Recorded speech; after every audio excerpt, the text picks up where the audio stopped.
Bayangkan kamu masih berusia 18 atau 19 tahun, masih memiliki mimpi, keluarga, dan rencana untuk masa depan. Namun negara tempatmu lahir sedang berada di ambang kekalahan dalam perang terbesar yang pernah terjadi. Setiap hari kamu mendengar bahwa pengorbanan adalah kewajiban, dan kematian demi negara adalah kehormatan tertinggi.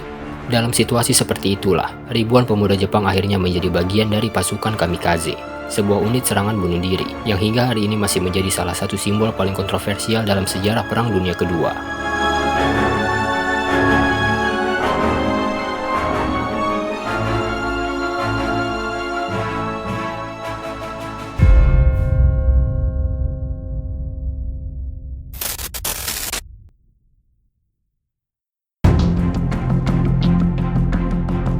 Pada awal Perang Dunia Kedua, Jepang terlihat hampir tak terkalahkan. Mereka berhasil merebut wilayah demi wilayah di Asia dan Pasifik, menghancurkan armada musuh, dan membangun kekaisaran yang sangat luas dalam waktu singkat. Namun keberhasilan itu tidak berlangsung lama. Setelah serangkaian kekalahan besar, terutama setelah pertempuran Midway pada tahun 1942, keadaan mulai berbalik. Jepang kehilangan banyak kapal induk, pesawat tempur, dan pilot berpengalaman yang sulit digantikan. Sementara itu, Amerika Serikat terus meningkatkan produksi senjata dan mengirim pasukan baru ke medan perang. Semakin lama perang berlangsung, semakin jelas bahwa Jepang sedang berada di jalur menuju kekalahan. Di tengah situasi itu, para pemimpin militer Jepang menghadapi masalah besar. Mereka tidak lagi memiliki cukup sumber daya untuk menghadapi kekuatan industri Amerika. Kapal perang yang hancur sulit diganti, pilot baru tidak mudah dilatih kembali, bahan bakar semakin menipis. Namun menyerah bukanlah pilihan yang dapat diterima oleh banyak pemimpin militer Jepang saat itu. Budaya militer Jepang menekankan kehormatan, pengorbanan, dan kesetiaan mutlak kepada kaisar. Dari pemikiran inilah muncul ide yang kemudian dikenal dunia sebagai kamikaze.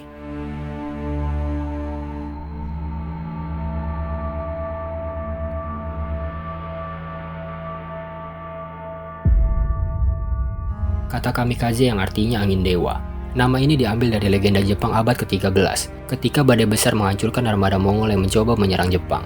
Pemerintah Jepang menggunakan istilah itu untuk membangun keyakinan bahwa para pilot bunuh diri akan menjadi penyelamat terakhir bangsa mereka. Melalui propaganda yang terus-menerus disebarkan di sekolah, media, dan militer, masyarakat diajarkan bahwa mati demi negara adalah kehormatan tertinggi. Dalam suasana seperti itulah, ribuan pemuda Jepang mulai dipersiapkan untuk misi yang tidak dirancang agar mereka kembali hidup. Pada Oktober 1944, unit kamikaze pertama dibentuk secara resmi. Tugas mereka sederhana sekaligus mengerikan. Mereka harus menerbangkan pesawat yang membawa bahan peledak menuju kapal musuh dan menabrakannya secara langsung. Bagi para pemimpin militer Jepang, satu pesawat yang menghantam kapal lawan dianggap lebih berharga daripada satu pilot yang kembali hidup. Strategi ini lahir bukan karena kekuatan Jepang, melainkan karena keputusasaan yang semakin dalam. Dan tanpa disadari banyak orang saat itu, ribuan anak muda sedang dipersiapkan untuk menjadi bagian dari salah satu tragedi paling terkenal dalam sejarah perang modern. Sebagian besar pilot kamikaze bukanlah tentara veteran. Mereka adalah mahasiswa, pelajar, dan pemuda biasa yang kehidupannya berubah karena perang. Banyak yang baru berusia belasan hingga awal 20-an tahun. Mereka masih memiliki keluarga, mimpi, dan rencana masa depan. Namun negara meminta sesuatu yang jauh lebih besar dari mereka. Negara meminta nyawa mereka, dan semakin buruk posisi Jepang di medan perang, semakin banyak pula pemuda yang dikirim menuju misi tanpa jalan pulang.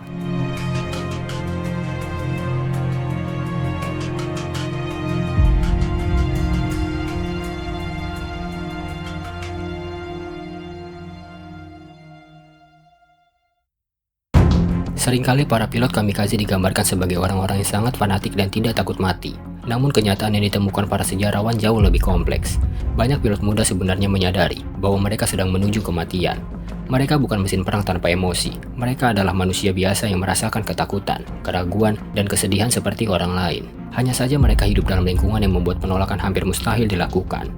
Sebelum menjalankan misi, para pilot biasanya mengikuti upacara perpisahan sederhana. Mereka mengenakan ikat kepala putih, menerima bendera atau simbol kehormatan, lalu berpamitan kepada rekan-rekan mereka. Beberapa tersenyum di depan kamera untuk foto propaganda, namun ketika membaca surat-surat terakhir mereka, gambaran yang muncul sangat berbeda. Banyak pilot menulis tentang kerinduan kepada orang tua mereka. Ada yang meminta maaf karena tidak bisa kembali. Ada juga yang menulis tentang impian yang tidak akan pernah terwujud. Surat-surat itu memperlihatkan sisi manusia yang tidak pernah ditampilkan propaganda perang. Tekanan sosial juga memainkan peran besar. dalam budaya militer Jepang saat itu, menolak perintah dianggap memalukan. Seseorang yang menolak bisa dianggap tidak setia kepada negara dan keluarganya. Karena itulah banyak pilot memilih menjalankan tugas mereka meskipun sebenarnya takut. Beberapa pilot yang selamat setelah perang mengaku bahwa mereka ingin hidup, tetapi merasa tidak memiliki kebebasan untuk mengatakan tidak. Mereka terjebak dalam sistem yang memuliakan kematian dan menganggap pengorbanan diri sebagai bentuk kehormatan.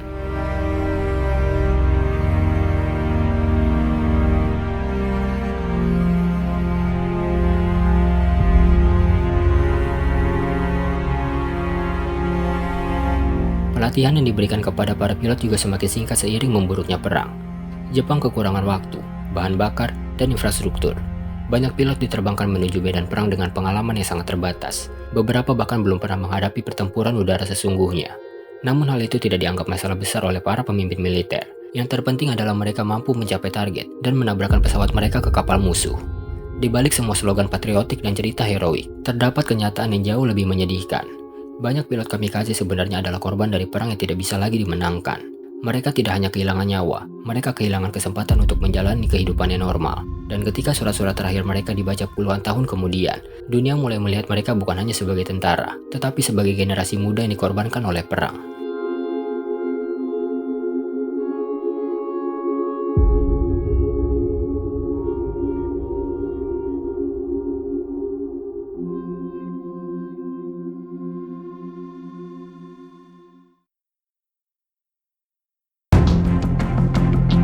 Saat serangan kamikaze mulai dilakukan secara besar-besaran, pasukan Amerika menghadapi ancaman yang belum pernah mereka lihat sebelumnya. Biasanya seorang pilot akan berusaha bertahan hidup setelah menyerang musuh, namun kamikaze berbeda. Mereka justru menjadikan kematian sebagai bagian dari strategi. Hal ini menciptakan tekanan psikologis yang sangat besar bagi para pelaut Amerika yang bertugas di Lautan Pasifik. Begitu menemukan target, pilot kamikaze akan menukik dengan kecepatan tinggi menuju kapal lawan. Jika berhasil menghantam sasaran, ledakan besar akan terjadi akibat bahan bakar dan bom yang dibawa pesawat. Sejumlah kapal perang Amerika mengalami kerusakan parah akibat serangan itu. Ribuan tentara menjadi korban selama kampanye kamikaze berlangsung. Dalam beberapa kasus, satu pesawat mampu menyebabkan kerusakan yang jauh lebih besar dibanding serangan udara biasa. Puncak penggunaan kamikaze terjadi selama pertempuran Okinawa pada tahun 1945. Jepang mengirim ratusan pesawat bunuh diri untuk menyerang armada sekutu yang mendekati wilayah mereka. Serangan berlangsung hampir setiap hari. Langit Okinawa dipenuhi pesawat yang berusaha menembus pertahanan udara Amerika. Banyak yang ditembak jatuh sebelum mencapai target, tetapi sebagian berhasil menghantam kapal-kapal sekutu dan menyebabkan kehancuran besar.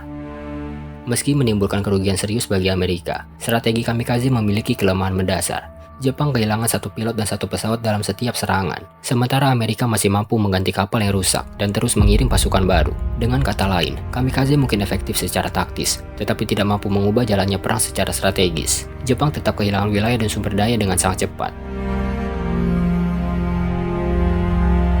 Semakin lama perang berlangsung, semakin jelas bahwa kamikaze adalah tanda keputusasaan militer Jepang. Strategi ini menunjukkan betapa buruknya posisi mereka pada tahun-tahun terakhir perang. Mereka tidak lagi berusaha memenangkan perang, mereka hanya berusaha memperlambat kekalahan yang sudah hampir pasti terjadi, dan harga yang harus dibayar adalah ribuan nyawa anak muda yang tidak pernah kembali pulang.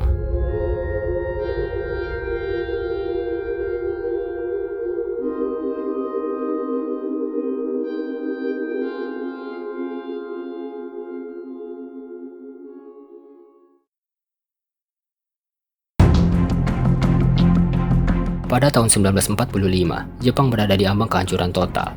Kota-kota besar mereka dibom tanpa henti, ekonomi runtuh, persediaan makanan menipis, armada laut hampir tidak mampu menghadapi sekutu.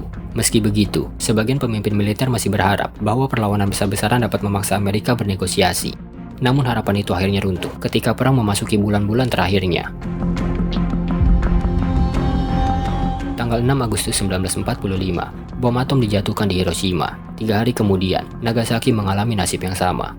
Pada saat yang hampir bersamaan, Uni Soviet juga mulai menyerang pasukan Jepang di Asia.